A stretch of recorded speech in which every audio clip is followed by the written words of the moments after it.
Siri McCarthy woke to warmth, not the familiar cold of her small room in the scribe's quarters, not the thin blanket she'd folded over herself every night for the past 3 years. This was different. This was heat that pressed against her back, solid and alive, wrapping around her like a living thing. Her eyes snapped open. Silk. The sheets beneath her fingers were silk, cool, and impossibly smooth.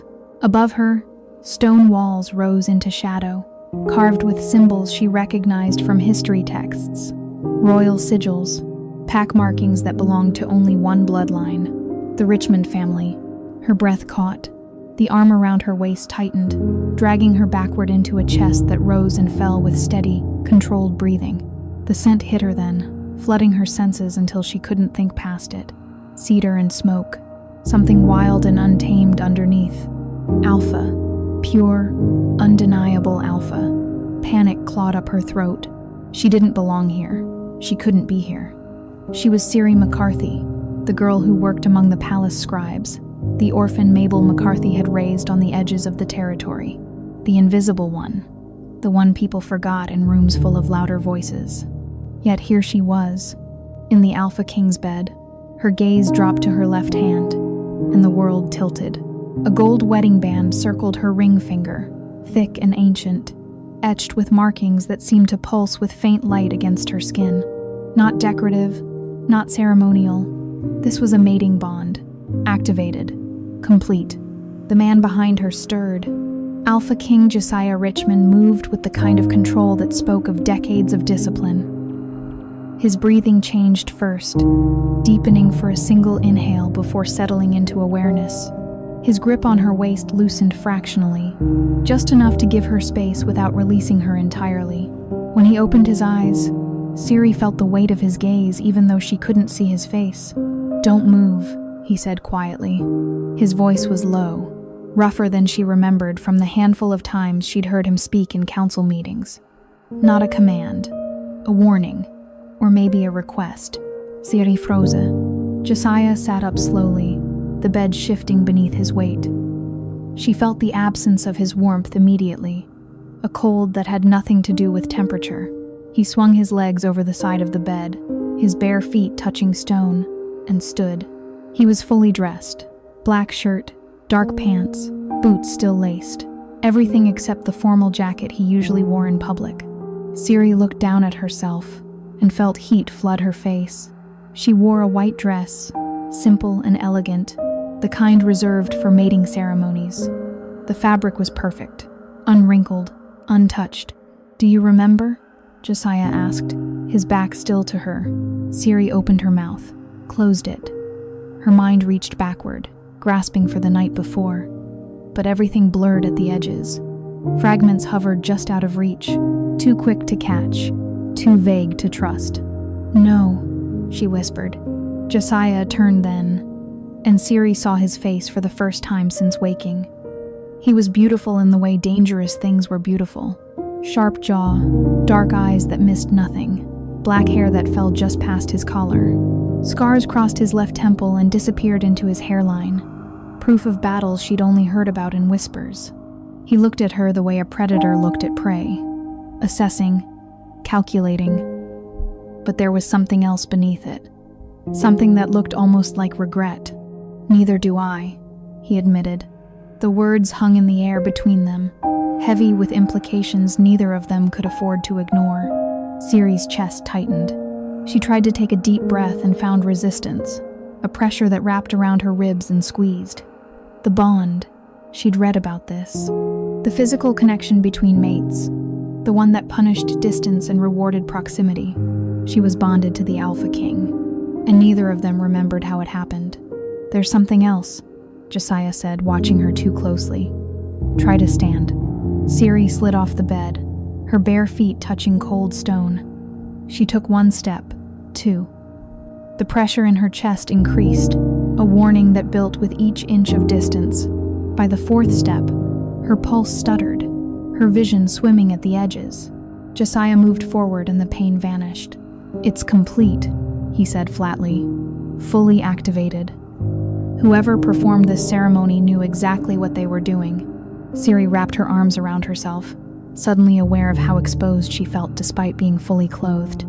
"How is that possible? I don't. I would remember something like this, unless you were made to forget."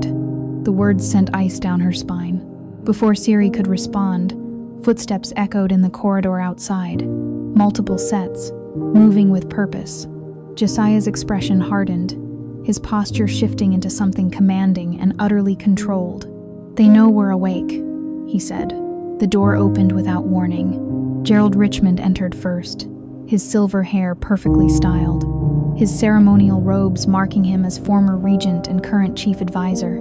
Behind him came Gregory Hobbs, the High Enforcer, a man whose reputation for brutality preceded him into every room. Last was Lydia Bridges, leader of the council, her sharp eyes taking in every detail of the scene before her. "Your Majesty," Gerald said smoothly, his gaze flickering between Josiah and Siri. "We need to discuss what happened last night." Josiah didn't move from his position between Siri and the council members. "Then discuss it." Lydia stepped forward, her expression carefully neutral. "The bond is confirmed?" "Fully activated," Josiah confirmed. Gregory's jaw tightened. "This is a disaster. Ancient bonds can be weaponized, twisted into leverage. If enemies discover the Alpha King is bound to an unknown." "Careful," Josiah interrupted, his voice dropping into a register that made Siri's skin prickle. "Choose your next words very carefully." Gregory fell silent, but Siri saw the calculation in his eyes. She was an unknown, a liability, a girl from nowhere who'd somehow ended up wearing the most powerful bond in the realm. "We need to understand what happened," Lydia said, softer now. "For everyone's safety, including hers." Siri found her voice, though it came out smaller than she wanted. "I don't remember. Either of us do." Gerald's eyebrows rose. "Both of you? Convenient. Or intentional," Josiah countered. "Someone planned this. Someone who had access to the palace, to the ceremonial chambers, to both of us. Someone who knew exactly how to make us forget." The implications settled over the room like a shroud. "Until we know who and why," Lydia said carefully. "The girl cannot leave your side. The bond will make certain of that anyway. Distance will be unpleasant for both of you." Siri's stomach dropped. She looked at Josiah, waiting for him to argue, to demand the bond be broken immediately. But he only nodded once, sharp and final. "She stays with me," he said, "and no one speaks of this outside this room until we have answers." Gerald opened his mouth as if to protest, then seemed to think better of it. "As you command, Your Majesty." They left as quickly as they'd come, the door closing with a finality that made Siri's throat tight. Josiah exhaled slowly, some of the tension leaving his shoulders. He turned to face her fully, and for a moment, Siri saw past the Alpha King to the man underneath, tired, wary, trapped just as surely as she was. "I have meetings all day," he said quietly. "Council sessions that can't be postponed. You'll need to come with me." "I can't," Siri started, panic rising. "I'm not. I don't belong in those rooms." "You're wearing my ring," Josiah said, and something in his tone made her look up. "That means you belong anywhere I am. Whether we remember choosing this or not, it's done. And until we understand why, we survive it together." He moved toward a wardrobe on the far wall and pulled out a simple dress in deep blue. "This should fit. Get changed. We have an hour before the first session." He left through a side door without looking back, giving her privacy she hadn't asked for but desperately needed. Siri changed quickly, her hands shaking as she fastened the dress. It fit perfectly, tailored to measurements someone must have taken without her knowledge. The thought made her skin crawl. She looked at the ring again, at the way it caught the morning light filtering through the high windows. Beautiful, ancient, a cage made of gold. When Josiah returned, he wore his formal jacket, every inch the Alpha King. He looked at her once, his gaze lingering on the way the dress brought out the green in her eyes, then gestured toward the door. "Stay close," he said. "The bond will demand it anyway, but it's easier if you don't fight it." Siri followed him into the corridor, acutely aware of the guards who fell into step behind them. Their eyes tracked her movements, questions clear on their faces even if they didn't dare speak them aloud. The palace was waking around them. Servants hurried past with trays and linens.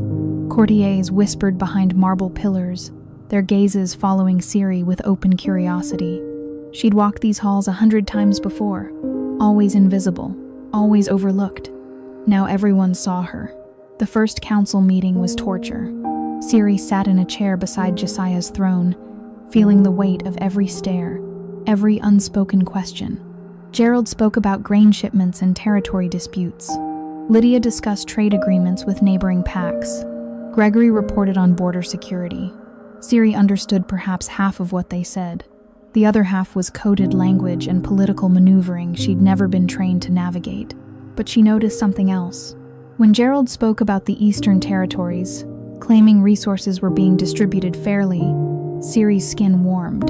Her pulse quickened, an alarm ringing in her blood that she didn't understand. She shifted in her seat, trying to ignore it. When Lydia assured Josiah that the council fully supported his recent decisions, the sensation returned. Stronger this time. Heat crawling up her spine, her heart hammering against her ribs. She was reacting to lies. Her body knew before her mind did. The meeting ended after 2 hours that felt like 6. Josiah stood, and Ciri rose with him, the bond humming contentment at their proximity. They returned to his chambers in silence. Guards took up positions outside the door. Josiah removed his jacket and ran a hand through his hair, exhaustion clear in the line of his shoulders. "You'll need your own clothes," he said without looking at her.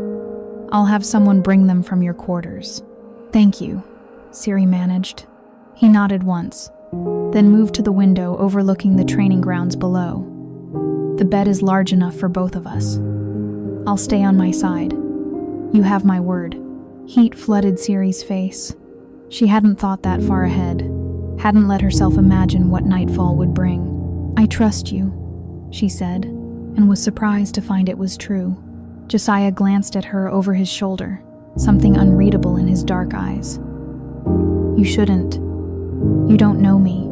I know you haven't hurt me," Ciri said quietly. "Even though you could, even though no one would question it. That tells me enough."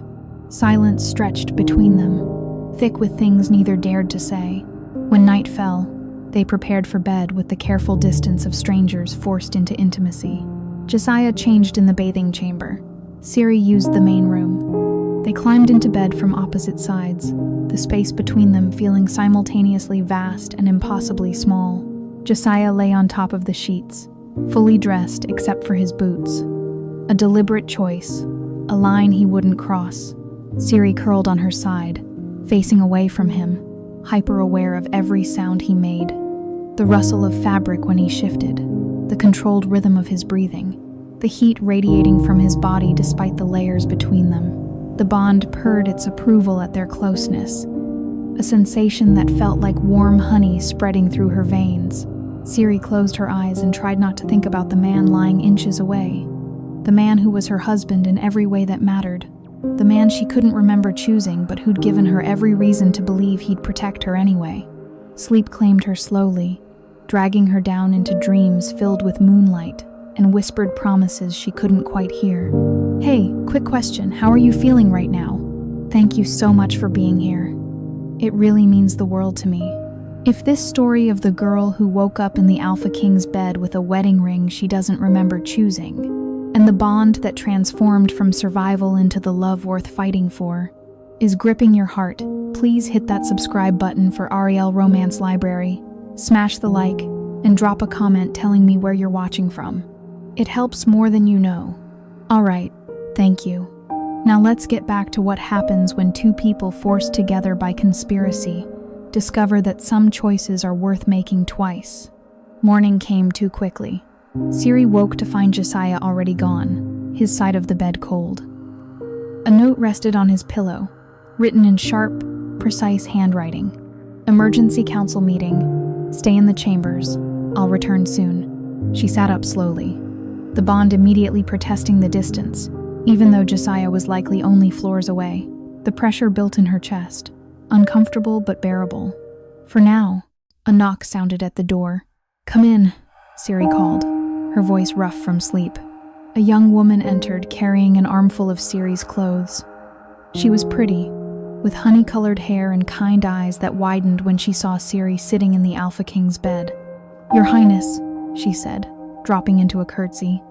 Siri flinched. "Please don't. I'm not." "The ring says otherwise," the woman interrupted gently. She set the clothes on a nearby chair and smiled. "I'm Miranda Lambert. I work in the palace archives. We've met before, actually. You helped me find records on the Northern Territories last month." Recognition flickered. "Miranda." "Yes, I remember." Miranda moved closer, lowering her voice. "Everyone's talking about you.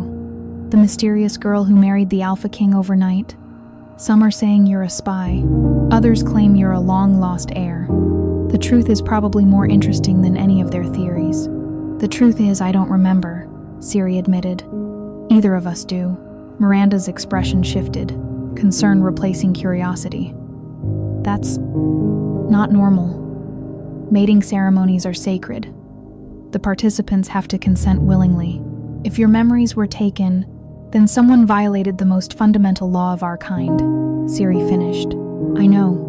Miranda sat on the edge of the bed, all pretense of formality abandoned. "I can help. I have access to every record in the palace.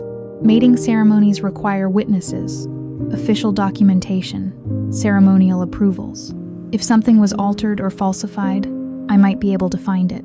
Hope sparked in Siri's chest. "Would you, please?" "Of course." Miranda squeezed her hand. "We might not be close friends, but no one deserves this. Whatever happened to you, someone planned it carefully, and I want to know who." The door opened again without warning. Gerald Richmond stepped inside, his expression pleasant but his eyes cold. "Lady McCarthy, I hope you slept well." Siri stood, instinctively putting distance between herself and Gerald.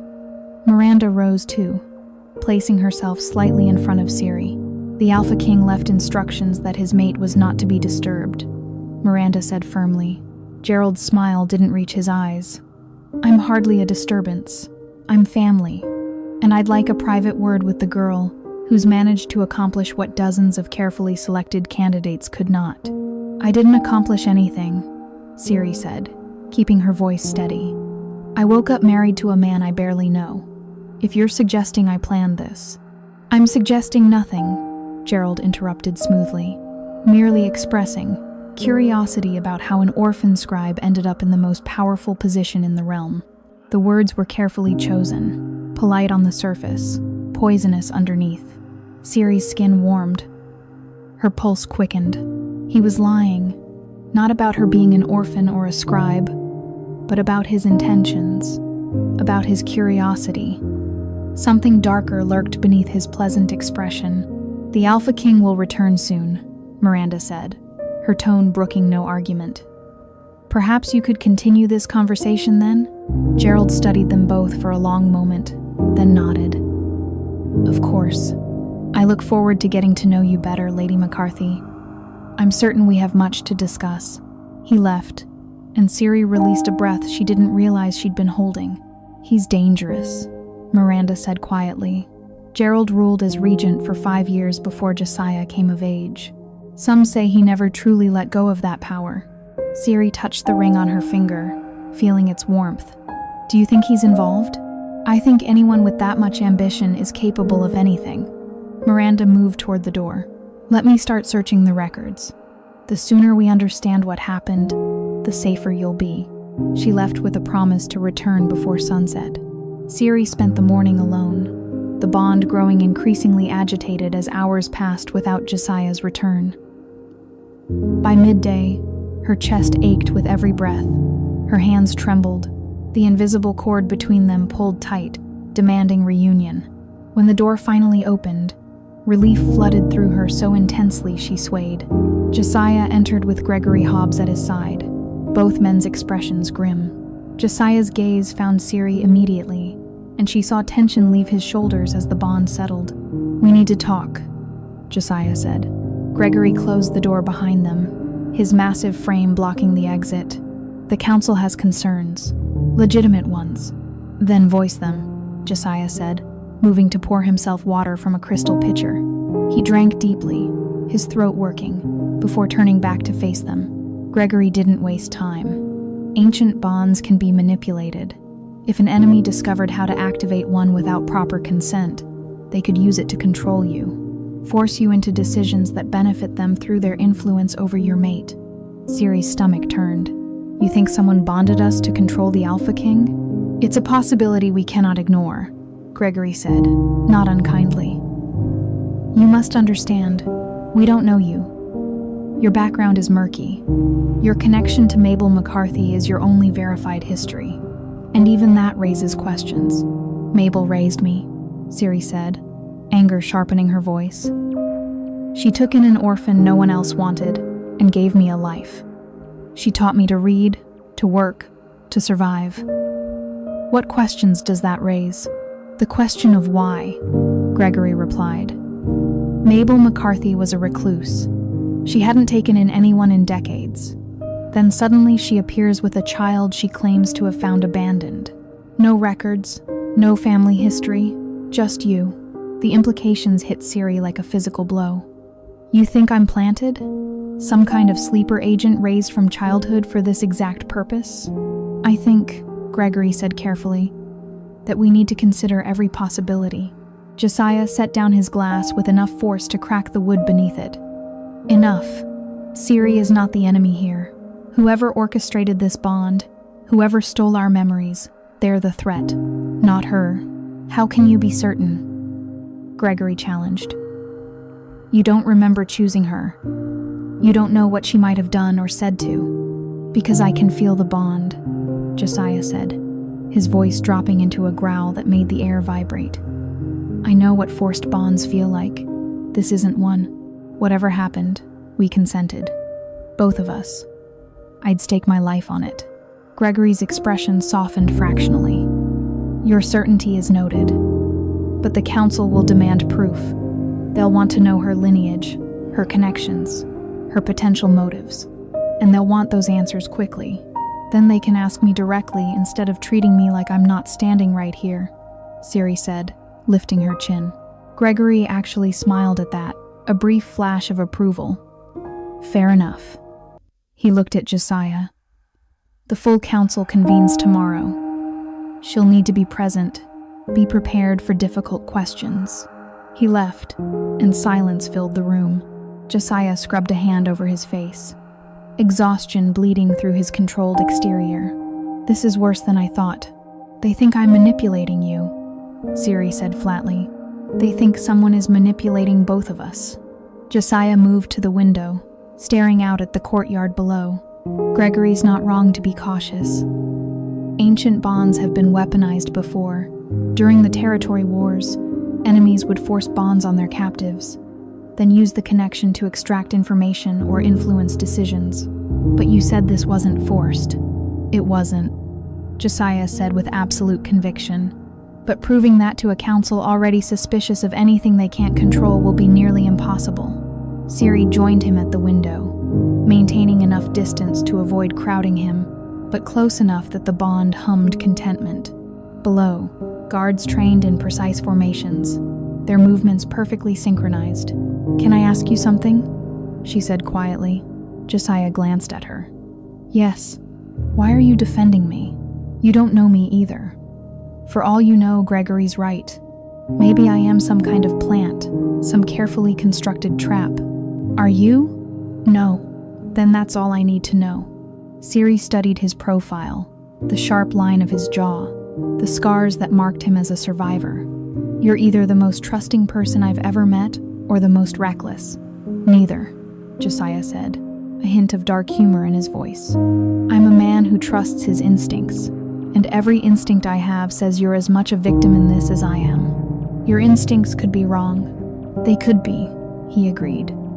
But they rarely are. Movement below caught Ciri's attention. A man in council robes stood at the edge of the training grounds, watching the guards with an intensity that felt wrong, too focused, too calculated. Who is that? She asked. Josiah followed her gaze. Wesley Brock, councilman for the Western Territories. The name meant nothing to Siri, but her body reacted anyway. Heat crawled up her spine. Her pulse kicked into a rhythm that felt like warning bells. "Something's wrong with him," she said before she could stop herself. Josiah turned to face her fully. "What do you mean?" "I don't know. When I look at him, something feels off." "Have you met him before?" Siri shook her head. "I've seen him in passing, but we've never spoken." Josiah's eyes narrowed. "Describe what you're feeling." "Exactly. It's like my skin knows something my mind doesn't, like my body is trying to warn me." Siri pressed a hand to her chest, feeling her heart race. "It happened in the council meeting yesterday, too. When Gerald spoke about the Eastern Territories, and when Lydia said the council supported your decisions, understanding dawned in Josiah's expression, followed immediately by something that looked like fear. You're reacting to lies," he said softly. "That's not possible. It shouldn't be. Truth bearers were hunted to extinction generations ago. The last known bloodline died out before I was born." Josiah gripped her shoulders, his touch sending sparks through the bond. "Siri, this is important. How long have you been experiencing this?" "Since I woke up. Since my birthday." Josiah released her and stepped back, running both hands through his hair. "Your 21st birthday, the traditional age of power awakening." "I'm not a truth bearer," Siri said, even as certainty settled cold in her stomach. "I can't be. Mabel would have known. She would have told me. Unless she was protecting you. Hiding you until you were old enough to control it." Josiah paced the length of the room, his mind clearly racing. "This changes everything. If you can expose lies, if you can unravel deception just by being in the same room, you're the most dangerous person in the realm." "I don't want to be dangerous," Siri whispered. Josiah stopped pacing and looked at her, really looked at her, and Siri saw something shift in his expression. "Too late. You are. And someone knew it. Someone knew what you'd become, and they made sure you were bound to me before anyone else could use you. Or they bound me to you so they could use us both." The words hung heavy between them. Before either could respond, a knock sounded. Miranda entered, her face flushed, a stack of parchment clutched to her chest. "I found something," she said breathlessly. "The mating ceremony records. They've been altered. Recently. Someone changed the witness names and backdated the approval documents." Josiah crossed to her in 3 strides. "Show me." Miranda spread the parchment across a table. "See here? The original ink is different from the additions. Someone tried to match it, but under the right light, you can see where names were erased and new ones written over them." Siri joined them, leaning over the documents. The changes were subtle, almost invisible, unless you knew to look. "Who were the original witnesses?" Josiah demanded. Miranda pointed to faint traces beneath the newer ink. "I can't be certain, but I think. Wesley Brock and Bruce Doolin." Siri's blood ran cold. "The commander of the city guard? The same guard who controls access to the palace?" Miranda confirmed. "If they were involved, they could have orchestrated the entire thing, getting you both to the ceremonial chambers, arranging for the memory loss, altering the records afterward." Josiah's expression went deadly cold. "They bound her to me as leverage, a truth bearer they could control through their connection to me." "But you said the bond wasn't forced," Siri reminded him. "It wasn't. Which means somewhere in that missing night, they convinced us we needed to bond, made us believe we were choosing it freely." Josiah's hands clenched into fists. "They gave us just enough truth to make the lie believable."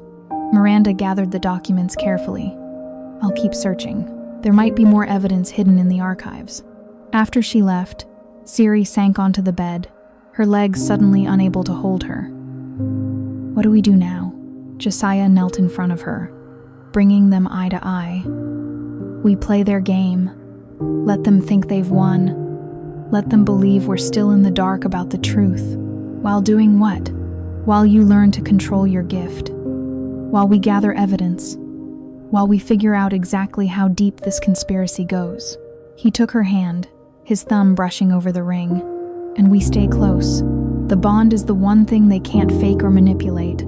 As long as we're together, they can't separate us, can't isolate you, can't use you against me. I'm not a weapon, Ciri said. No, Josiah agreed. You're a queen, whether you remember choosing that role or not, and I will burn this palace to the ground before I let anyone treat you as less. The vow settled between them, binding in ways the gold ring never could be.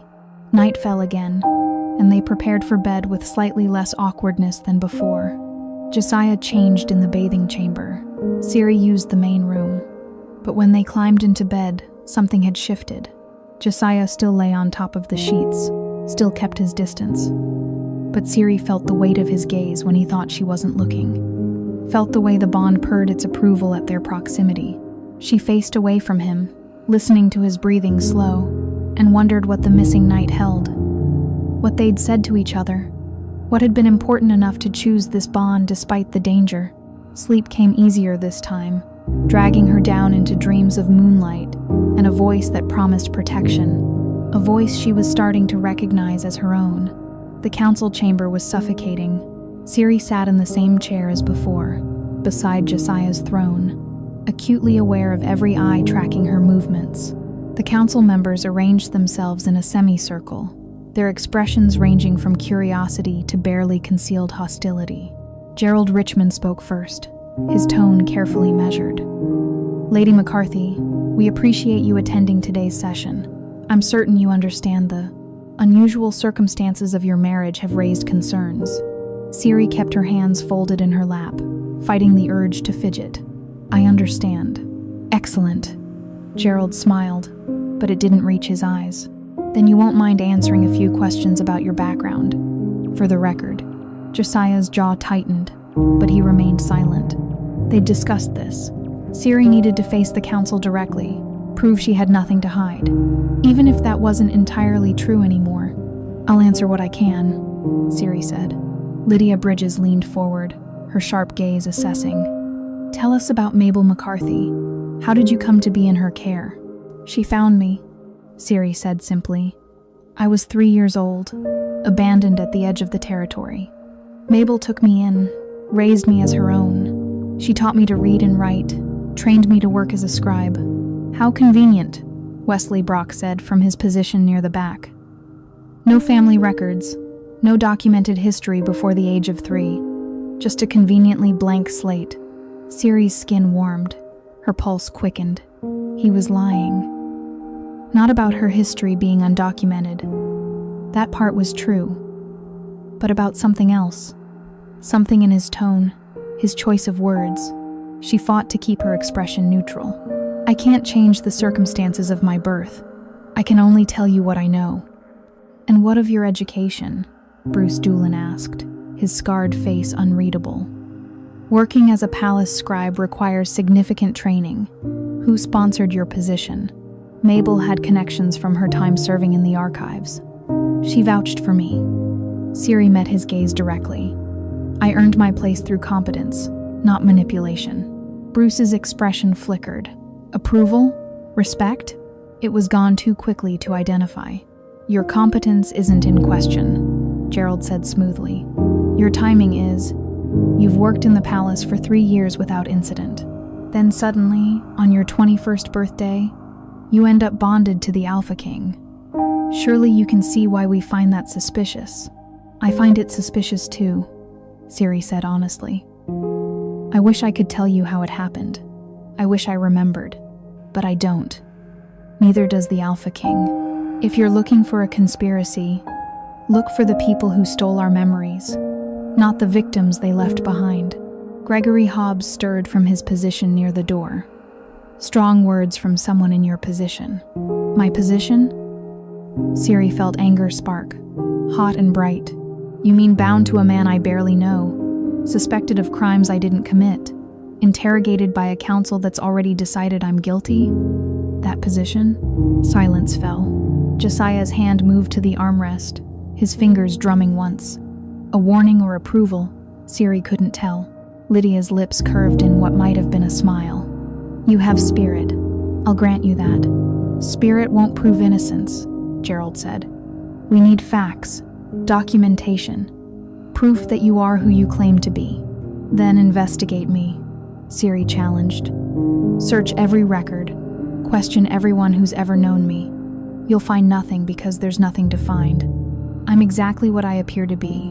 An orphan who got caught in someone else's game? Wesley Brock stood, his robes rustling. Perhaps the lady is right. Perhaps we should conduct a thorough investigation, starting with her quarters, her personal effects, any correspondence or documentation that might shed light on her true intentions. Heat flooded Siri's spine. Her heart hammered. Lie, danger, threat. That won't be necessary, Josiah said, his voice cutting through the tension like a blade.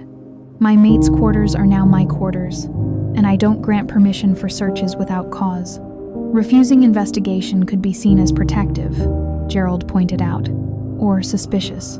Could be seen as respecting basic privacy, Josiah countered. Or maintaining the dignity of my position. Choose your interpretation carefully. The threat was subtle but unmistakable. Gerald inclined his head. Of course, Your Majesty. We meant no disrespect. The meeting continued for another hour, each question more pointed than the last. By the end, Siri's hands shook from holding herself so rigidly controlled. Her gift screamed warnings at her with every other statement, lies layered so thick she could barely breathe through them. When they were finally dismissed, she followed Josiah from the chamber on unsteady legs. You did well, he said quietly once they were alone in the corridor. I felt sick the entire time, Siri admitted. Gerald lied at least 6 times. Wesley was lying about something every time he spoke. Even Lydia wasn't fully honest.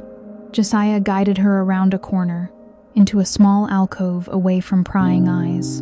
Can you tell what they're lying about? Not specifically, just that they are. It's like... Siri struggled for words. It's like my body recognizes the dissonance between what's said and what's true, but I can't access the truth itself. Just the knowledge that it's being hidden. That's already more powerful than you realize. Josiah glanced down the corridor, checking for listeners. If you can identify liars, you can narrow down suspects. Figure out who knows more than they're saying. Wesley, Siri said immediately, and Bruce. They're both hiding something significant, the same 2 names on the altered documents. Before Siri could respond, footsteps echoed. Miranda appeared, slightly out of breath, her expression urgent. I need to speak with you both, she said, privately. They returned to Josiah's chambers. Miranda waited until the door was secured before pulling out another stack of documents. I kept digging, she said. The ceremony wasn't just altered. It was planned weeks in advance. Look at these requisition orders. Someone requested access to the ceremonial chambers 3 weeks before your birthday, Siri. They ordered specific herbs, rare ones used in memory suppression rituals. Josiah took the documents, his expression darkening with each page. Who authorized these? That's the interesting part. The authorization signatures are illegible, deliberately so, but the requisitions were filed through the City Guard's administrative office. Bruce Doolin's domain, Siri said. Miranda nodded.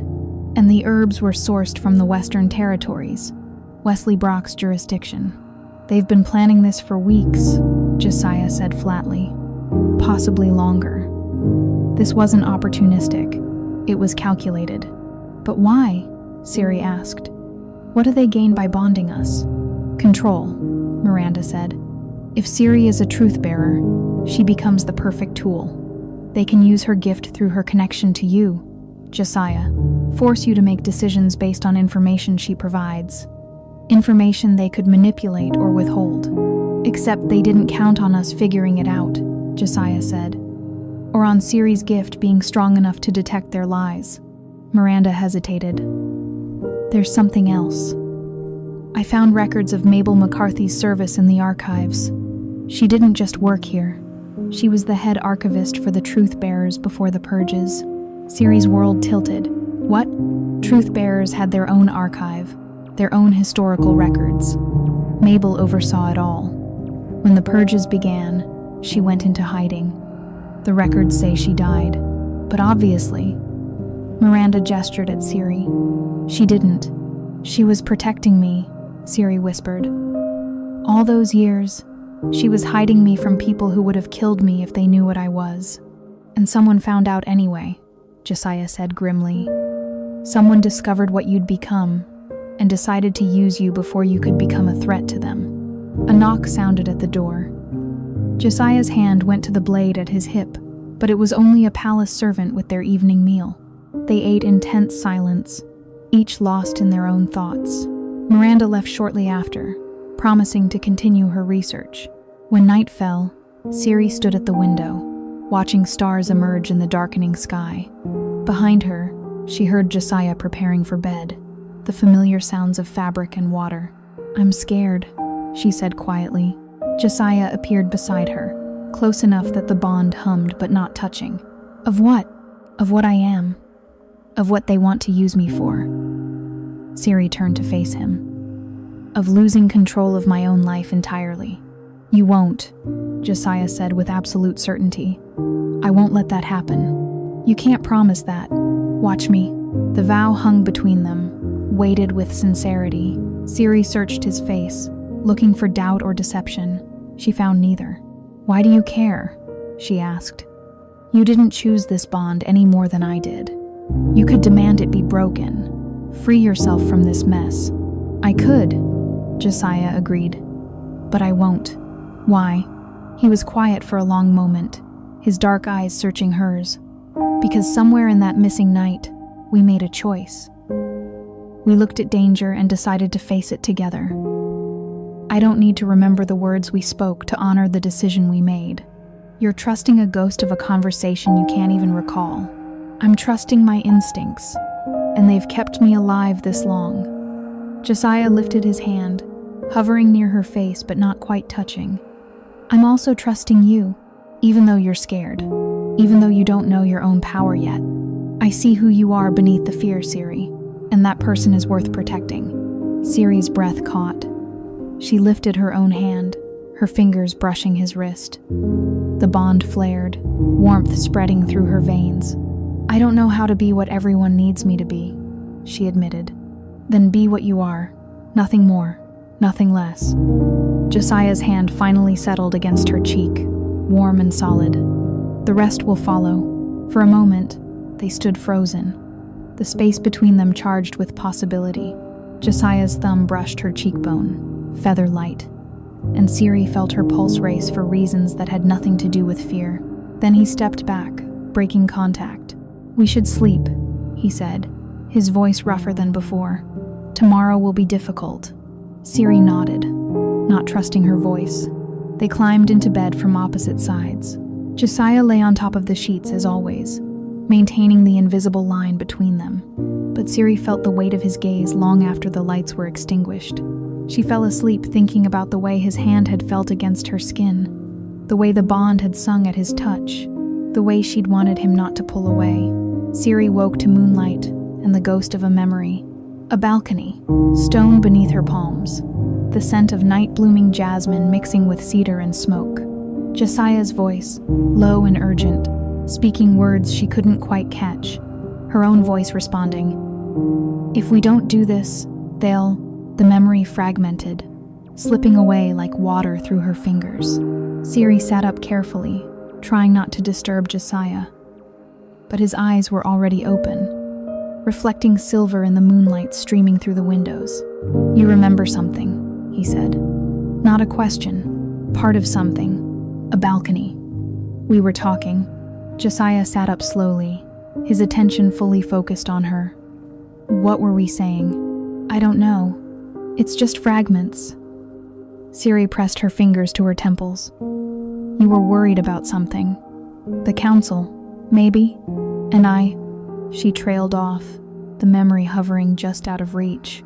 "The eastern balcony," Josiah said suddenly. "That's where we were. I remember now. The stars were bright. You were wearing..." He closed his eyes. "You were wearing a silver dress, one Mabel gave you for your birthday." The detail unlocked something in Siri's mind. More fragments flooded in, still incomplete but clearer than before. "You said you couldn't trust your advisors," she whispered. "That someone was moving against you, but you didn't know who. You were afraid they'd make their move soon. And you said, Josiah's eyes opened, locking on hers. You said you felt watched, that someone had been following you for weeks. You were scared they were going to silence you before you could awaken. The pieces started fitting together, terrible in their implications. We knew, Siri breathed. We both knew we were in danger, and we decided to protect each other the only way we could. Josiah shifted closer, the mattress dipping beneath his weight, by making sure neither of us could be separated or silenced. The bond, Siri said. We chose it, knowing what it would mean, knowing we'd lose our memories of the choice. Memory suppression was the price, the only way to make sure our enemies couldn't extract the truth from us. Josiah's hand found hers in the darkness. We bonded to survive, Siri, and we erased the night so no one could use our knowledge against us. But why can't we remember now, if the danger's already? Because the suppression was thorough, designed to last long enough for us to gather strength, build alliances. Whoever performed the ritual did their job well. Josiah's thumb traced circles on her palm. But memories like this don't stay buried forever. They surface in pieces, triggered by emotion or circumstance. Siri's heart raced, but not from fear. From the realization of what they'd done, the risk they'd taken, the trust they'd placed in each other even knowing they wouldn't remember why. We must have been desperate, she said quietly. Or brave. Josiah's free hand lifted to her face, cupping her jaw. Probably both. The touch sent electricity through the bond. Siri's breath hitched as warmth spread from his palm into her skin. Josiah's eyes darkened, his control visibly straining.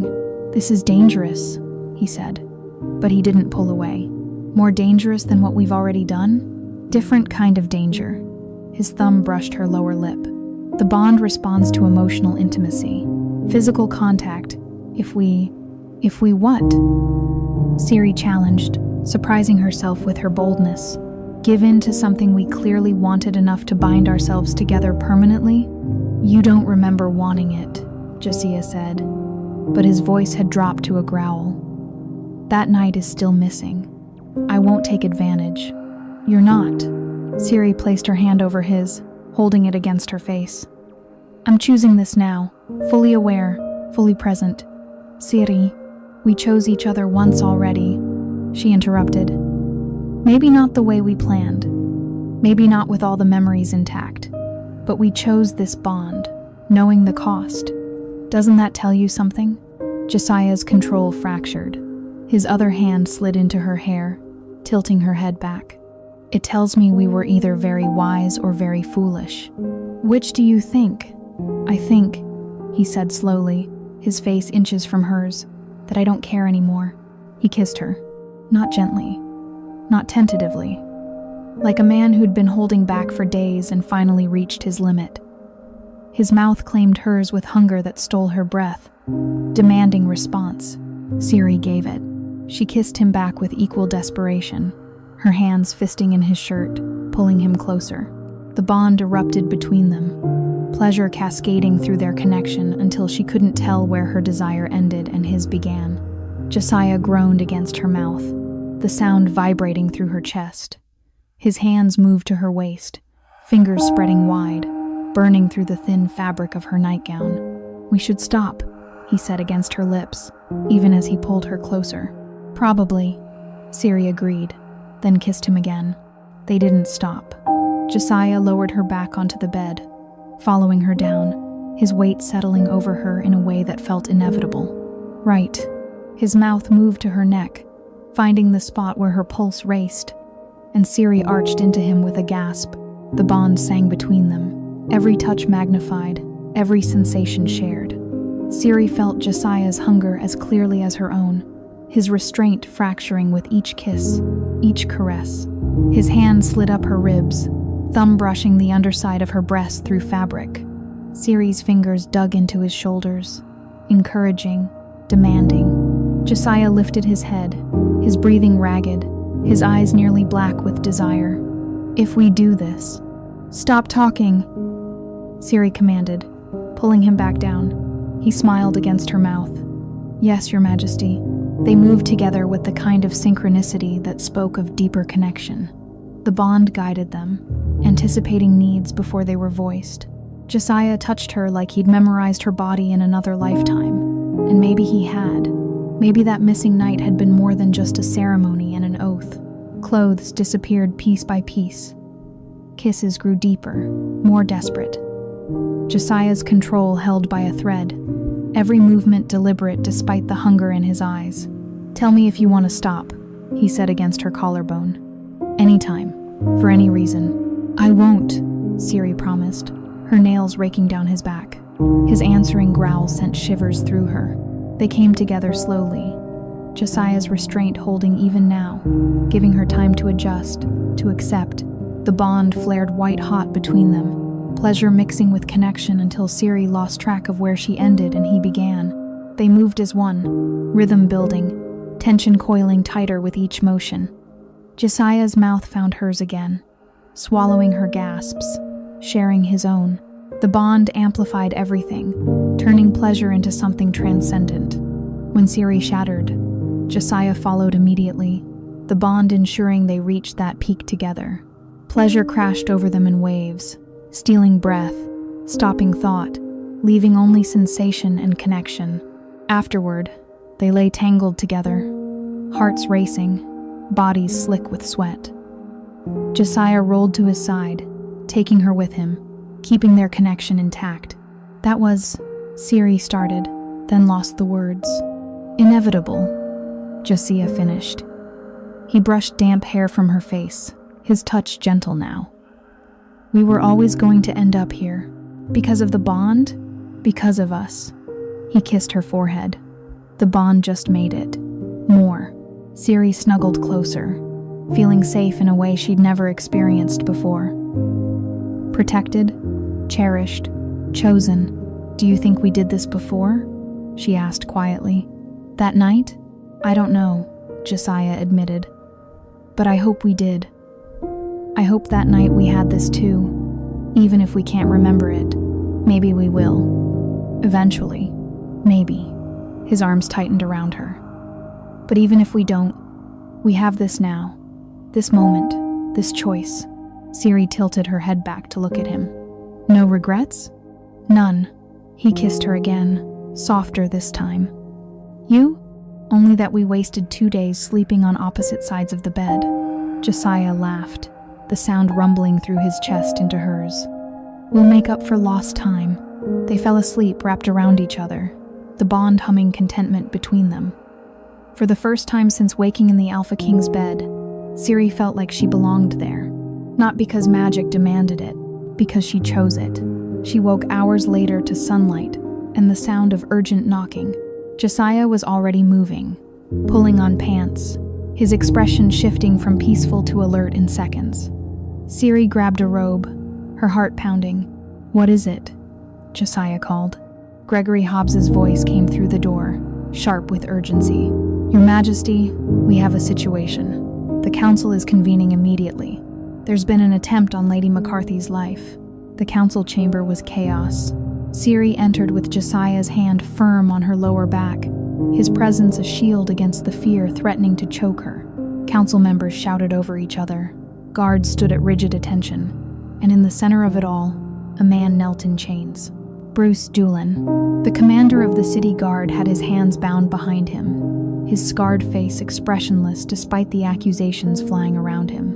"Explain," Josiah commanded, his voice cutting through the noise like a blade. Gregory stepped forward, his massive frame tense with barely controlled fury. One of Bruce's own guards came forward an hour ago, claims Bruce ordered him to poison Lady McCarthy's morning meal. The guard refused and reported it immediately. Siri's stomach turned. She looked at Bruce, searching for signs of deception. Her gift flared, but the signal was confused, contradictory. "Is this true?" Josiah asked Bruce directly. Bruce met the Alpha King's gaze without flinching. "No, Your Majesty. I gave no such order. Lie, truth, both at once." Siri's head spun. He's telling the truth and lying simultaneously. Every eye turned to her. "What do you mean?" Lydia demanded. Siri struggled to explain what her gift was telling her. He didn't give the order, but he's involved somehow. The deception is layered. Gerald Richmond stepped forward, his expression grave. Lady McCarthy, these are serious accusations. You're claiming the commander of our city guard is complicit in an assassination attempt based on a feeling? Based on her gift, Josiah corrected coldly. A gift you're all very aware of by now. A gift we have no way to verify, Wesley Brock said smoothly. For all we know, she's fabricating these reactions to eliminate anyone who questions her position. Siri's skin burned. Her pulse raced. Lie. She turned to Wesley, really looked at him for the first time. He stood near the back, his robes immaculate, his expression carefully concerned. But beneath it, "You ordered it," she said, the words coming before she could stop them. "Not Bruce. You. You used his authority, forged his seal, gave the order in his name." Wesley's expression never changed. "That's absurd. I have no motive to harm you. You have every motive." Siri stepped toward him, her gift blazing hot enough to make her skin prickle. "I'm a truth-bearer. I can expose every lie you've ever told, every scheme you've ever planned. You can't manipulate the Alpha King with me standing beside him, unraveling your deceptions. This is fantasy," Wesley said, looking to the other council members. "The girl is clearly unstable, making wild accusations to deflect from her own questionable origins. Then let her question you directly," Josiah said, moving to stand beside Siri. "Let her ask, and you answer. We'll all watch and see what happens." Wesley's composure cracked, just for a moment. Just long enough. "Did you alter the mating ceremony records?" Siri asked. "No." Lie. Her whole body screamed it. "Did you arrange for Josiah and me to be bonded?" "Of course not." Lie. "Are you working with others to manipulate the Alpha King's rule?" "These questions are insulting," Wesley said, but his voice had lost its smoothness. "I refuse to dignify them with answer," Josiah growled. Wesley straightened. "No, I am not working against the crown." Lee. Siri swayed, overwhelmed by the intensity of her gift's reaction. Josiah's hand caught her elbow, steadying her. "Arrest him," Josiah commanded. Guards moved immediately, but Wesley stepped back. "You have no proof. Only the word of an untrained girl who could be lying about her abilities entirely. Then we test it," Gregory said. He moved to Siri, his expression serious. "Ask me something you have no way of knowing the answer to." Siri looked at the High Enforcer, reading the challenge in his eyes. "Are you loyal to the Alpha King?" "Yes," Gregory said without hesitation. "Truth, clean and certain. Have you ever betrayed the crown?" "No." "Truth again. Do you trust me?" Gregory paused, then smiled slightly. "I'm starting to." Truth, tinged with respect. Siri turned back to Wesley. "Your turn. Are you loyal to the Alpha King?"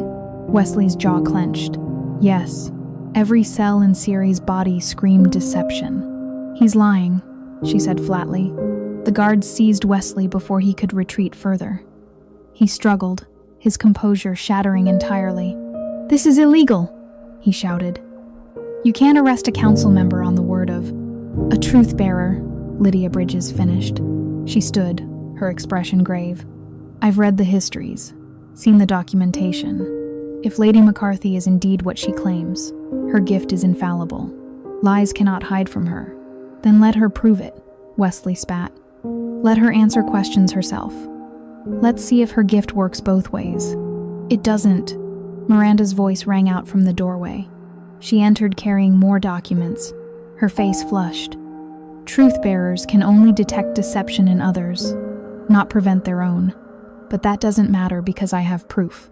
She spread parchment across the council table. Complete documentation of Wesley's scheme. Letters to Bruce coordinating the bonding ceremony. Payment records for the memory suppression herbs. Plans to use Lady McCarthy's gift to expose rivals and consolidate power. Wesley lunged, but guards held him fast. "It's over," Josiah said quietly. "You wanted to use her to control me. Instead, she exposed you. You think this ends with me?" Wesley laughed bitterly. "I'm one piece. There are others, bigger players. You've won this battle, Alpha King, but the war is far from over." "Then let it come," Josiah said. "We'll be ready." Wesley was dragged from the chamber, still shouting threats and denials. Bruce was released, his innocence proven. The remaining council members dispersed, whispering among themselves. Ciri sagged against Josiah, exhaustion crashing over her, using her gift that intensely had drained her completely. "You did well," he murmured against her hair. "I exposed one conspirator. He's right. There are others, and we'll find them." Josiah guided her toward the exit. Together, they returned to his chambers, guards trailing at a respectful distance. Once inside, Josiah locked the door and pulled Ciri into his arms. "You scared me," he admitted. "When Gregory said someone tried to poison you." "I'm fine," Ciri assured him. "Better than fine. I proved my gift is real. Made the council see me as an asset instead of a liability." "You proved you're dangerous," Josiah corrected. "To the right people. That makes you a target." "I was already a target. At least now I can defend myself." Josiah pulled back to look at her, his dark eyes serious. "The bond was meant to protect you, keep you close where I could guard you. But I'm starting to think you don't need protection as much as you need freedom to use your power." "What are you saying?" "I'm saying..." Josiah took a breath. "The bond can be broken. Now that the immediate threat is neutralized, you could be free. Live your own life without being tied to me or the throne, or any of this political mess." Ciri's heart stuttered. "You want to break the bond?" "I want you to have a choice," Josiah said carefully. "A real one, made with full knowledge and no pressure. You deserve that." "I chose this," Ciri reminded him. "That night on the balcony, and I chose it again last night in your bed. Choices made under duress are still choices." Ciri cupped his face, forcing him to meet her eyes. "I'm not some fragile thing that needs to be saved from consequences. I'm a truth bearer, a queen, your mate, and I chose all of it." "You could have power without me," Josiah argued. "Your gift makes you valuable in your own right. You don't need the bond to..." "Stop," Ciri commanded. "Just stop. You're trying to give me an out because you think it's noble, but I don't want out. I want this. I want you. And if you're trying to push me away because you're scared of what that means, then just say so." Josiah stared at her, something raw and vulnerable crossing his expression. "I'm terrified," he admitted, "of failing you, of this bond becoming a cage instead of protection, of you waking up one day and realizing you settled for safety when you could have had freedom." "Then be terrified with me," Ciri said. "Because I'm scared too. Of my power. Of the enemies we haven't found yet. Of losing this before we've even figured out what it is.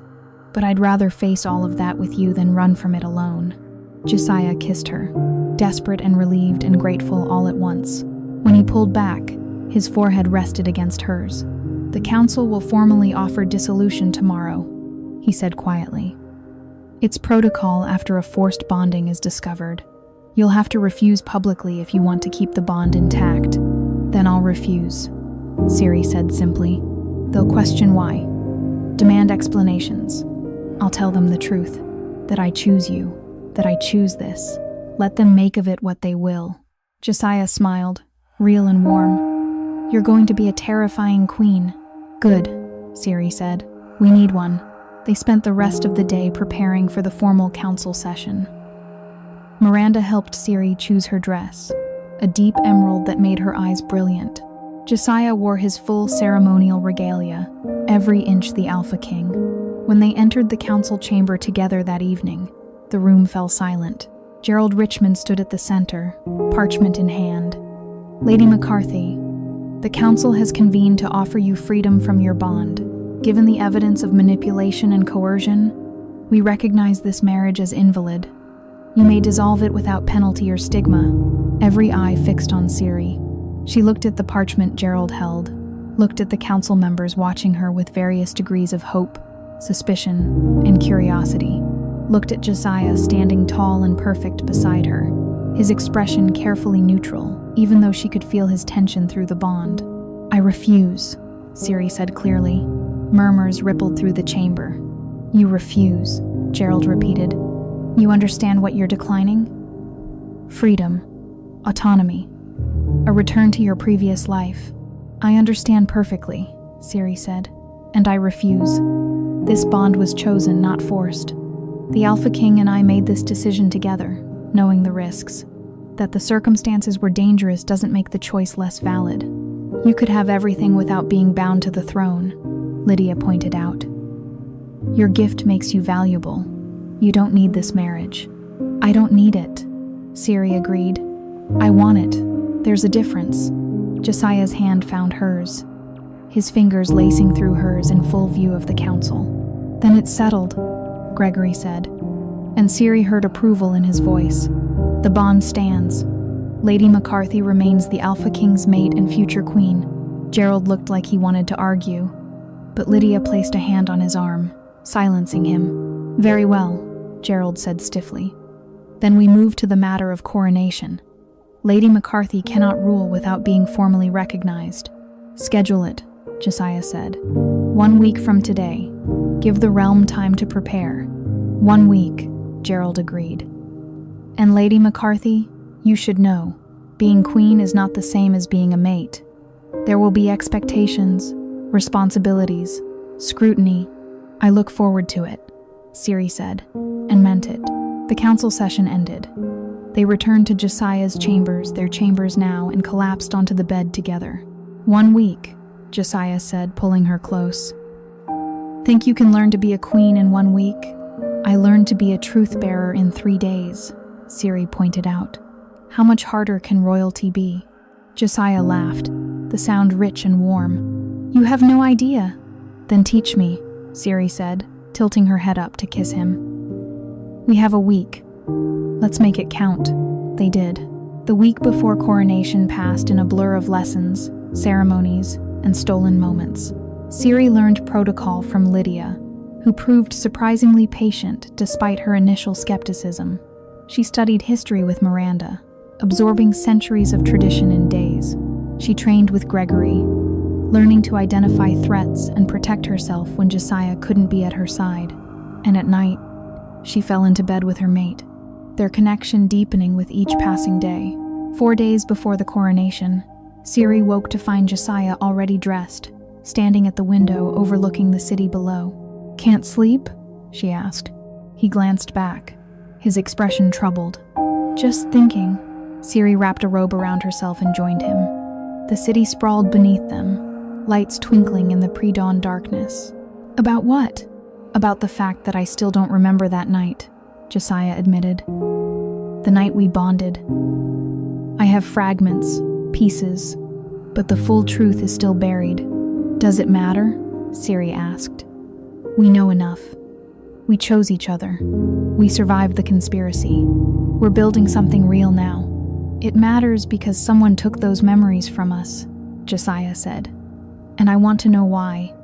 What were we so afraid of that we agreed to forget?" "Maybe we were afraid of this," Ciri said quietly. "Of choosing each other without the pressure, without the danger. Maybe we needed to forget so we could fall in love honestly, without the weight of that night hanging over us." Josiah turned to face her fully. "You think we planned it that way?" "I think we were smarter than we gave ourselves credit for." Ciri took his hand. "The bond brought us together. The danger kept us close. But what we have now, that's ours. Built on choice, not necessity. You're remarkably wise for someone who's only been awake as a truth-bearer for a week," Josiah said, a hint of amusement in his voice. "I'm a fast learner," Ciri said. She hesitated, then added, "And I'm in love with you. That helps with perspective. Yasia froze. "What?" "You heard me. Say it again." Ciri smiled. "I love you. I don't need memories of that night to know it. I don't need magic or fate or ancient bonds. I just need this. Us. Every day. Every choice." Josiah pulled her into his arms, holding her so tightly she could barely breathe. "I love you too," he said against her hair. "I think I have since you woke up terrified in my bed and still found the courage to face me without flinching." "I was definitely flinching," Siri said, laughing. "On the inside, maybe, but not where it showed." Josiah pulled back to look at her. "You're the strongest person I've ever met, Siri McCarthy, and I am honored beyond measure that you chose me." "Technically, we don't know who chose who first," Siri pointed out. "Does it matter?" "Not even a little bit." He kissed her, slow and deep, the bond singing between them. When they finally broke apart, the sun was rising, painting the city in shades of gold. "3 more days," Josiah said. "Then you'll be queen." "We'll be partners," Siri corrected. "Equals. That's how this works, right?" "That's exactly how this works." The next 3 days tested that promise. Siri discovered that being queen meant navigating politics more complex than she'd imagined. Gerald still harbored suspicions, though he kept them to himself. Several council members questioned her decisions openly. Whispers followed her through the palace, speculation about her origins and her power, but she also found unexpected allies. Gregory became a fierce defender, his respect for her growing after she'd exposed Wesley's deception. Lydia proved a valuable mentor, teaching Siri the subtle art of political maneuvering. Miranda remained her closest confidant, helping her navigate the social intricacies of court life. And Josiah stood beside her through all of it, never wavering, never doubting. The night before coronation, they held a private ceremony in the palace chapel. Just the two of them. No witnesses except the moon streaming through stained glass windows. "I know we're already bonded," Josiah said, taking both her hands. "I know the magic is complete, but I wanted to do this part properly, with full memory and clear intention." He pulled a simple silver ring from his pocket, elegant and unadorned.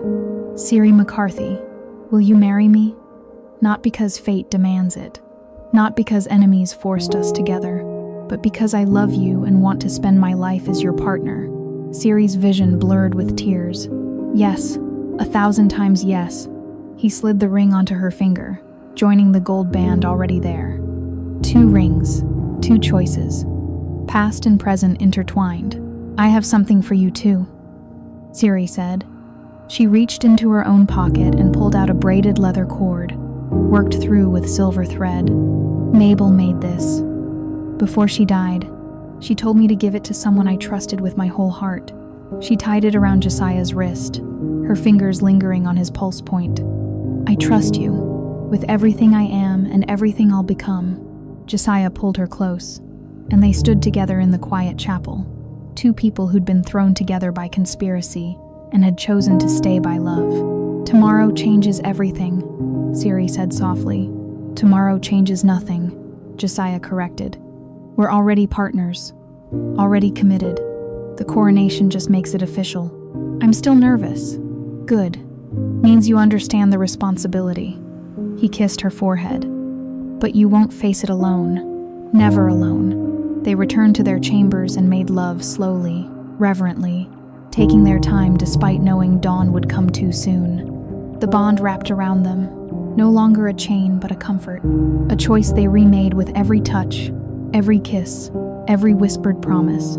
Afterward, lying tangled together in the darkness, Siri felt something shift in her mind, a memory surfacing, clear and complete for the first time. The balcony. Moonlight. Josiah's hand in hers. "They'll kill you," he said.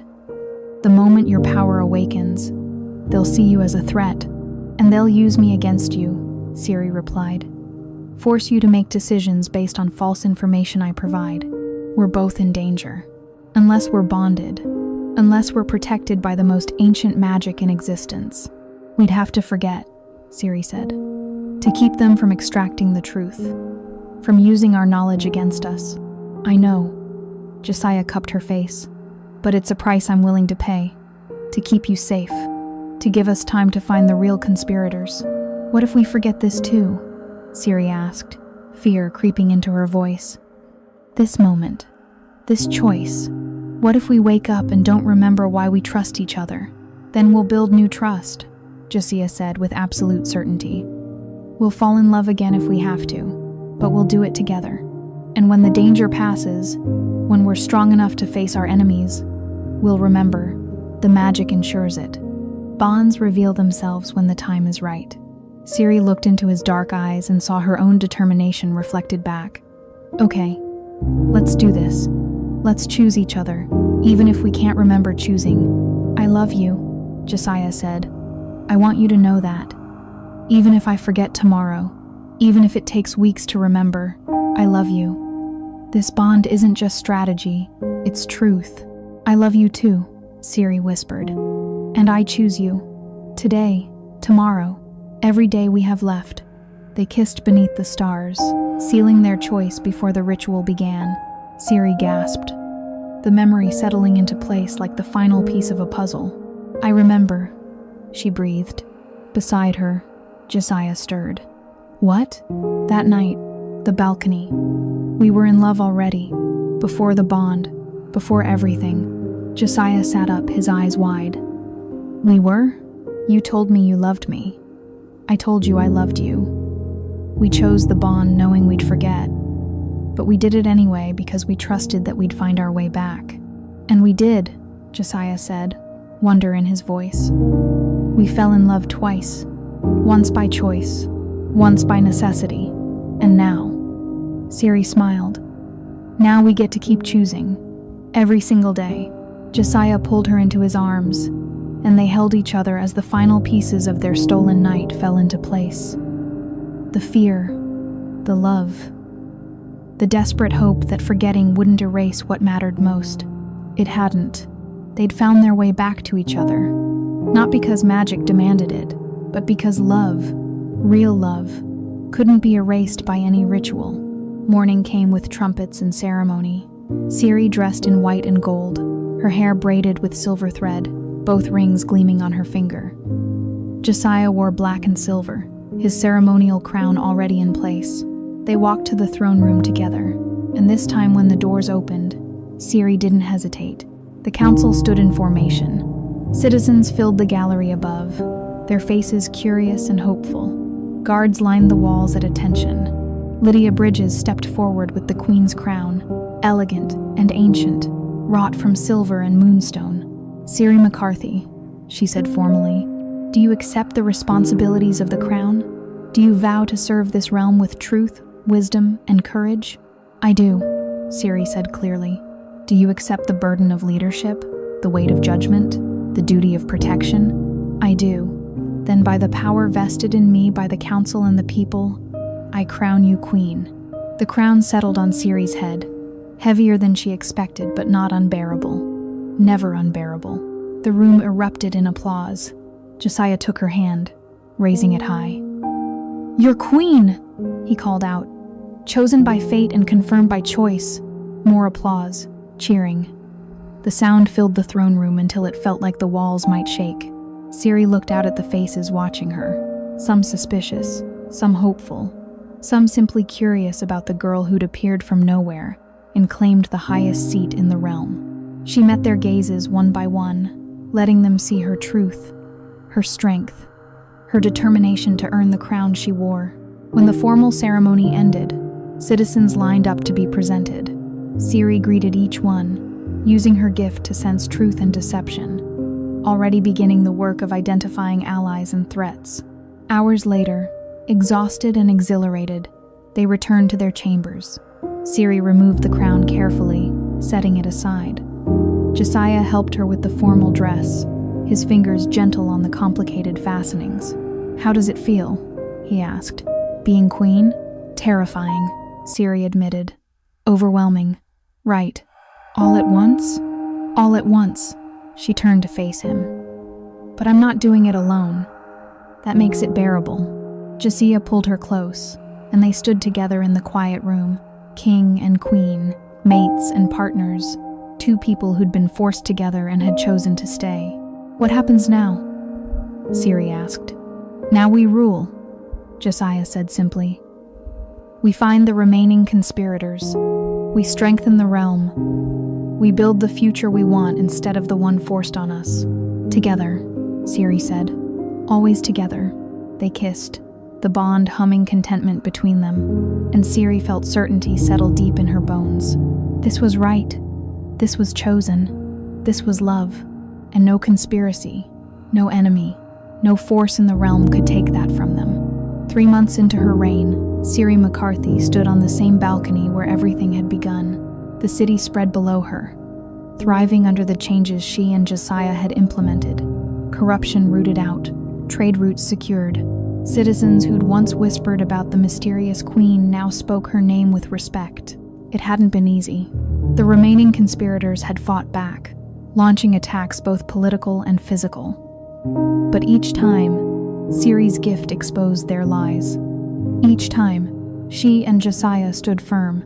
Gerald Richmond had resigned from the council 2 weeks ago, his role in protecting Wesley finally proven. He left the palace without fanfare, his influence broken. Bruce Doolin had been cleared of all charges and promoted to High Commander, his loyalty tested and confirmed. Lydia Bridges remained head of the council, now leading a reformed body dedicated to transparency and truth. And Miranda Lambert had been appointed royal archivist, ensuring the palace's history would never again be altered or hidden. The palace was changing, the realm was changing, and Ciri was changing with it. She heard footsteps behind her and smiled before turning. She knew that walk, knew the weight of those boots on stone, knew the presence that made the bond sing. Josiah joined her at the railing, his arm settling around her waist. Thinking? Remembering, Ciri corrected. This is where we stood, where we made the choice that brought us here. Any regrets? Not one. She leaned into him. Though I could have done without the assassination attempts and political scheming. Where's the fun in that? Josiah teased. Ciri laughed, the sound carrying on the night breeze. How did the border negotiations go? Successfully. The Northern Territories have agreed to new trade terms. Your gift helped significantly. They couldn't lie about their resources or intentions with you in the room. I'm glad I'm useful for something beyond looking pretty in a crown. You're terrible at looking pretty in a crown, Josiah said seriously. You're too busy being brilliant and terrifying to remember to look decorative. Should I be offended? Only if you want to waste your time. He turned her to face him. I'm serious, Ciri. 3 months ago, you were a scribe who'd never left the palace grounds. Now you're reshaping the entire realm's political structure. It's remarkable. We're reshaping it, Ciri corrected. Partners, remember? Equal partners, Josiah confirmed. He pulled something from his pocket. Which is why I had this made. He opened his palm to reveal a pin wrought from silver and moonstone, shaped like 2 hands clasped together. For your formal robes, a reminder that everything we do together. Ciri took the pin, feeling tears prick her eyes. It's beautiful. It's symbolic, Josiah said. The council understands now. You're not just my mate. You're a force in your own right. Your gift, your intelligence, your courage. Those belong to you. The bond just means I get to stand beside you while you change the world. Very poetic for a man who once communicated primarily through growls and strategic silence. Ciri teased. You bring out the poet in me. Liar. See? Your gift works even on romantic declarations. They laughed together, the sound echoing across the balcony. Below, the city continued its evening rhythm.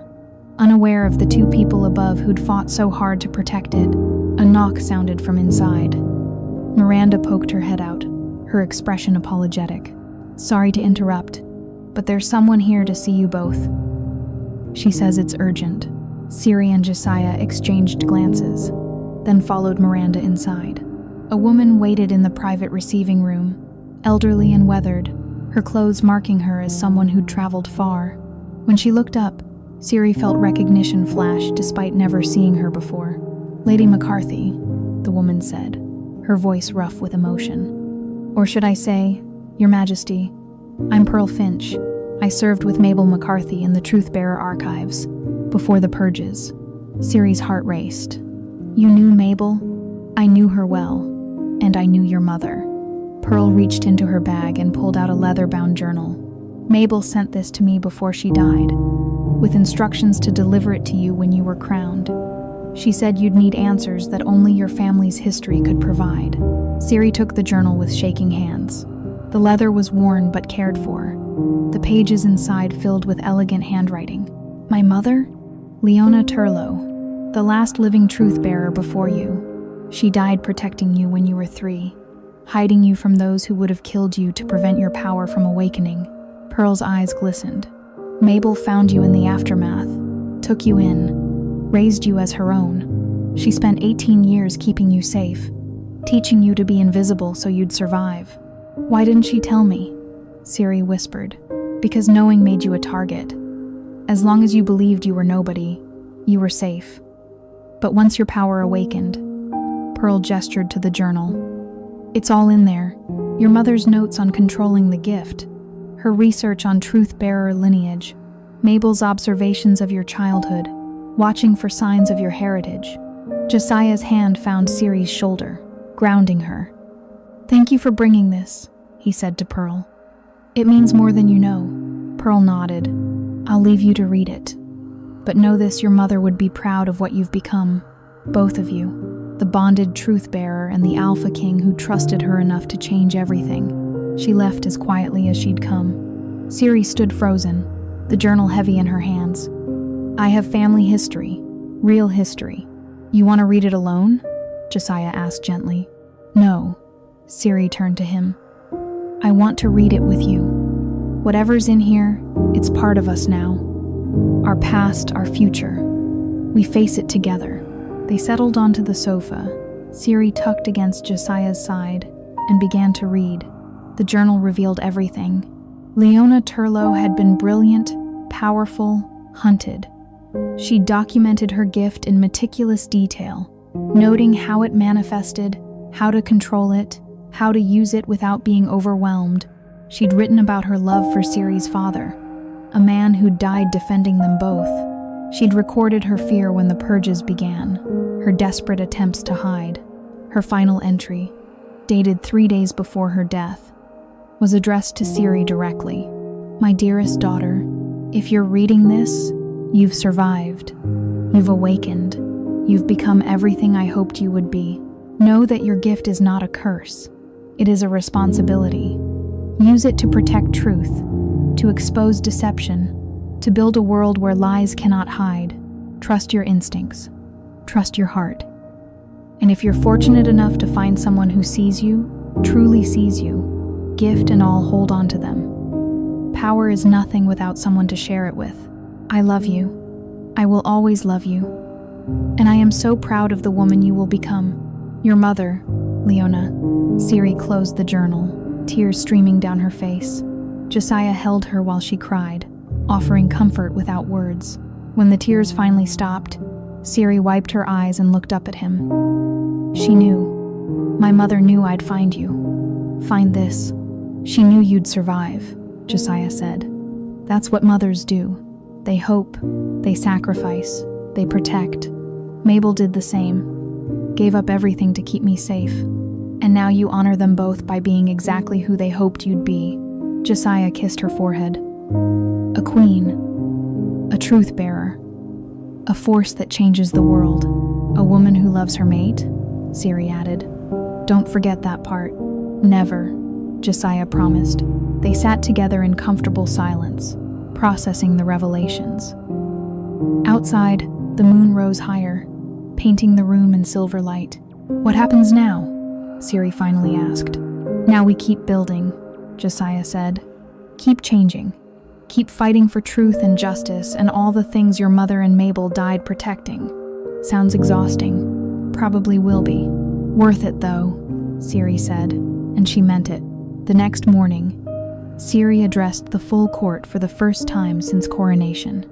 She stood before them wearing her formal robes, the silver pin Josiah had given her, gleaming at her throat. The journal rested in her private chambers, but its lessons lived in her heart.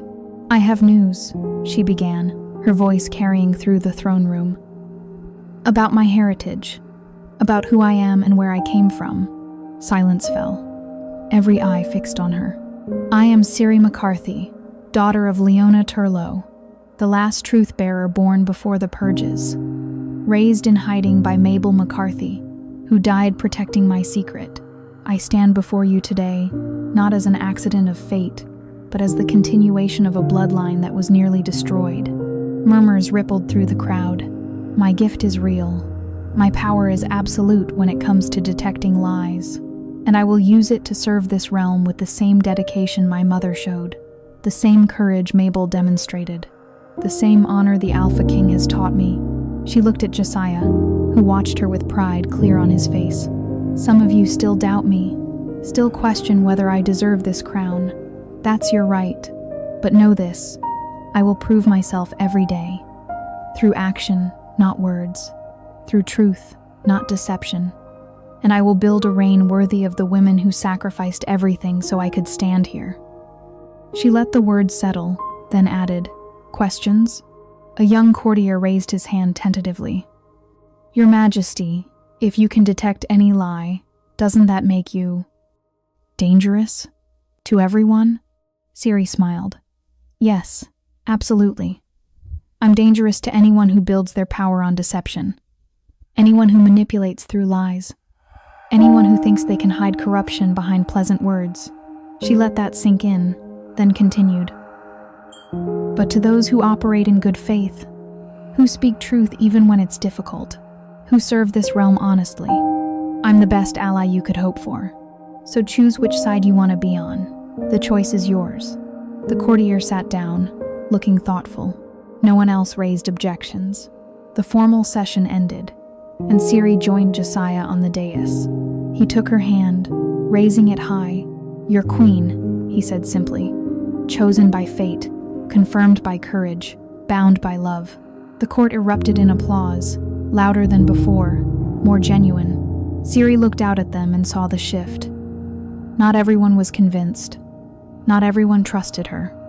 But enough did. Enough to build on. Enough to make change possible. That evening, after the last petitioner had been heard and the last meeting concluded, Siri and Josiah retreated to their private balcony. "You were magnificent today," Josiah said, pulling her into his arms. "I was honest," Siri corrected. "There's a difference. Not when you're you. Your honesty is magnificent. Now you're just flattering me. Is it working? Maybe." Siri kissed him, slow and deep, the bond singing between them. "I love you, you know, in case I haven't mentioned it in the past hour. I love you too," Josiah said against her mouth. "And I'm proud of you, of everything you've accomplished, everything you've become." "We've become," Siri said, "partners, remember? Equal partners," Josiah agreed. "Though I think you might be pulling ahead in the terrifying enemies department." "Good. Someone has to keep you humble," they laughed, the sound carrying on the night breeze. Below, the city glowed with lights. Above, stars scattered across an endless sky. Siri looked at the ring on her finger rings now, plural, each one a choice she'd made, and felt peace settle deep in her bones. She was Siri McCarthy, truth-bearer, queen, survivor of conspiracy and inheritor of a legacy nearly destroyed. But more than any title, more than any power, she was loved, chosen, free, and that made her unstoppable. "What are you thinking?" Josiah asked. "That we were never meant to exist," Siri said softly. "Our bond, our marriage, our reign, none of it was supposed to happen. We were accidents that became choices. And I wouldn't change a single moment. Not the fear, not the confusion, not even waking up in your bed with no memory of how I got there." "Not even that?"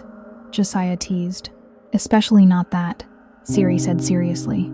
"Because it led us here, to this moment, this choice, this love." Very philosophical for someone who used to file scrolls for a living. "I've had excellent teachers." "Name one." "You." Josiah kissed her again, deeper this time, the bond wrapping around them like a promise. When they finally broke apart, both breathing hard, he rested his forehead against hers. "I'm glad fate brought us together," he said quietly. "Even if fate was actually a conspiracy of ambitious councilmen, I'm glad we chose to stay," Siri replied. "Even after we could have walked away. I could never have walked away from you." I know. I can tell when you're lying, remember? They smiled at each other, then turned to look out at the realm they ruled together. Challenges remained. Enemies lurked. Change would be constant and often painful. But they would face it all, together, as partners, as equals, as a queen who was never meant to exist, and a king who loved her anyway. The bond hummed between them, no longer a chain but a comfort, a choice remade every day, a love that had survived memory loss, conspiracy, and political manipulation, and would survive anything else the future threw at them, because that's what real love did. It survived. It chose. It conquered. Always. If stories like this move you, if tales of fated bonds and fierce queens speak to your heart, welcome to Ariel Romance Library, where destiny collides with desire, and love is always worth fighting for.